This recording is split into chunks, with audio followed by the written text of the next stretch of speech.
Hey guys, it's Mike from Mike's Rockin' Relics, and today on the show we are going to start taking a look at some of the earliest recordings and some of the history of recorded sound. Stay tuned.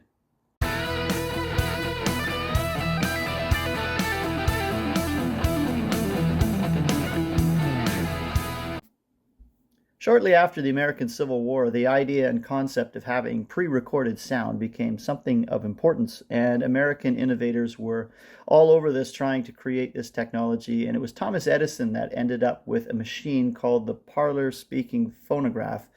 And the Edison Speaking Phonograph Company in New York was created, and this was a way that sound could be reproduced and played back. And this was an amazing technology at the time. And the technology that was mostly used for this was called wax cylinders. So let's take a look at what those are. So here we have some examples of Edison wax cylinders, and we can see his picture on the side of the case. And Edison records echo all over the world. So these are pretty amazing that they still exist. You can see by the patent dates here, it was first patented May 8th, 1888. So this is going way back. But what these look like, I've got one open here I can show you, is there a wax cylinder that a needle would have run along just like a record, and this would have turned in the machine, and you would have had all of these lines reproducing sound. Now, a lot of these early ones were things like the Lord's Prayer. Sometimes they were poetry. Not often was it music. And it actually doesn't say, it just says this is 4 minutes, but it doesn't say what's in here. So I'm not sure. I don't have the machine to actually play these, but they are very interesting and a very early technology for recorded sound. Okay, so I stand corrected. I just figured out what is on this, and the title is actually on the side. This is Two Rubes Swapping Horses. And I guess it was either a story or a comedy sketch or something that was put onto this cylinder. So there you go. That's what's on this, and the titles are on the side. I just discovered this, so I thought it better show you that. So I have no idea what that sounds like, but that is what's on that one. Another early form of recording came in the form of a disc shape. These are about these are smaller than a 45, so they're very small. But this is acid etched discs, and you can see down here there's a picture of this machine. You would talk into this cone, and it would etch this as you cranked it. And these are actually metal. So this is very strange to see. I'm not doing a very good job here. And you can see it's a bit, the acid's a bit burned in here. But this is the echo disc to record your voice on a metal record.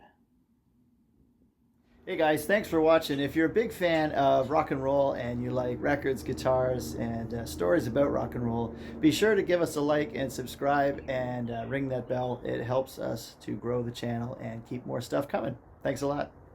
So in 1898, a guy named Eldridge Johnson creates this concept that you can actually have recorded sound reproduced. And soon after that, we have the invention of the 78. And 78s are what we think of as kind of the first records. And it wasn't until 1899 when somebody came up with the idea to put them double-sided. So you had a recording on both sides of the record and two songs for the price of one.